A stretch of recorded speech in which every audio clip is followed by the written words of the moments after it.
अस्सलाम वालेकुम। Welcome to M रात। दोस्तों, रिसेंटली दोबारा से औकात की आवाज़ें आना शुरू हो चुकी हैं। ये औकात की सदाएं तब से बुलंद हुई हैं जब से पाकिस्तान के एक रिटायर्ड एयर कोमोडोर ने एक इंटरव्यू दिया है पाकिस्तानी मीडिया चैनल पर, और उसमें उन्होंने ये कहा है कि J-35 की तरफ अब पाकिस्तान अगर ना गया तो हम चाइना से J-20 भी डिमांड कर सकते हैं।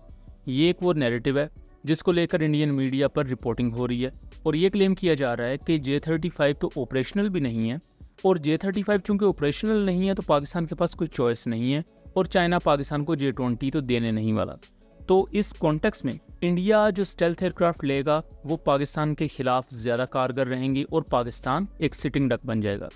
लेकिन इसकी रियलिटी क्या है? क्योंकि जब आप चीज़ों को इन डेप्थ समझेंगे, कॉन्टेक्स्ट के साथ समझेंगे और बात असल में हुई क्या है उसका पूरा डिस्कोर्स समझेंगे तो आपको समझ आएगी। पाकिस्तान और चाइना के अलायंस को लेकर भी आज अहम चीज़ें हम डिस्कस करने वाले हैं। दोस्तों, पाकिस्तान के retired air commodore Khalid Chishti, उन्होंने एक इंटरव्यू देते हुए उनसे ये पूछा गया कि पाकिस्तान किस किस्म के स्टेल्थ एयरक्राफ्ट लेने जा रहा है, और J-35 अभी ऑपरेशनल नहीं है, ये चीज़ पूछी गई एंकर की तरफ से। उस पर उन्होंने ये कहा है कि फ़र्ज़ करें अगर J-35 ऑपरेशनल ना भी हो तो पाकिस्तान J-20 भी चाइना से डिमांड कर सकता है। उन्होंने कहा कि फ़र्ज़ करें अगर ऐसा ना हो। बहरहाल इन रियलिटी में बता दूं तो J-35 की प्रोडक्शन स्टार्ट हो चुकी है। रिसेंटली कुछ दिन पहले ही चाइना के स्टेट मीडिया की तरफ से ये पिक्चर रिलीज़ हुई हैं जिनमें हम नए J-35 के यूनिट्स को मैन्युफैक्चर होता हुआ देख सकते हैं।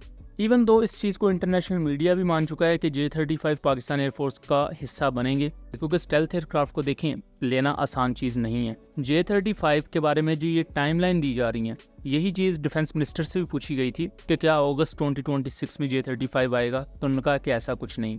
लेकिन उस बयान को गलत तरीके से चलाया गया कि उन्होंने J-35 लेने से ही इनकार कर दिया है, हालांकि ऐसा कुछ भी नहीं है। J-35 को लेने के लिए आपको सबसे पहले पायलट्स की ट्रेनिंग चाहिए, और सिर्फ ये ट्रेनिंग नहीं चाहिए कि उन्हें J-35 उड़ाना आ जाए, प्रॉपर उसकी टेक्निकल लेवल की ट्रेनिंग होती है, उसमें टाइम लगता है। आपने अपने पायलट्स को मैच्योर करना होता है एक प्लेटफॉर्म के साथ। ऑलरेडी आपने मल्टीपल F-16 और GF-17 के पायलट्स को J-10C पर ट्रेन करवा के कन्वर्ट करवाया है, तो आपको J-35 के लिए भी थोड़ा सा पायलट्स को टाइम देना पड़ेगा, रूम देना पड़ेगा।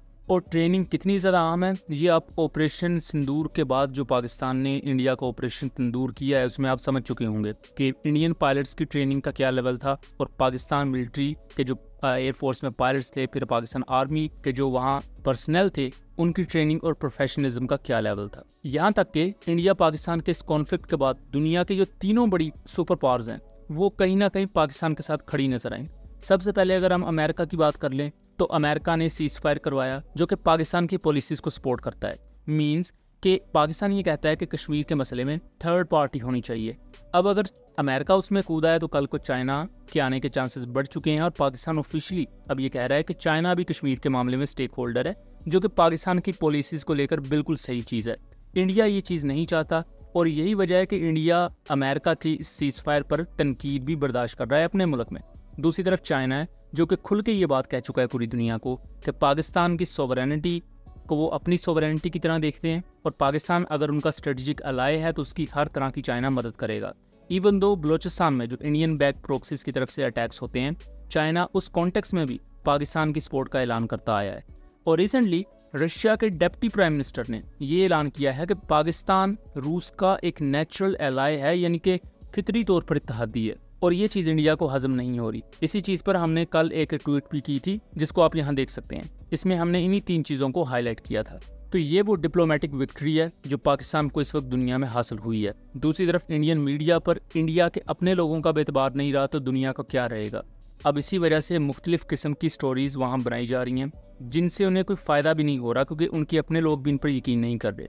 बहरहाल मैं J-20 और J-35 को लेकर बता दूँ कि J-35 ही पाकिस्तान एयरफोर्स लेगी, बट इसकी जो टाइमलाइन सोशल मीडिया पर डिस्कस कर दी जाती है, अक्सर औकात मुख्तलिफ ओसेंट्स की तरफ से इसकी अपडेट्स भी आ जाती हैं कि 2026 में आएगा, 2028 में आएगा।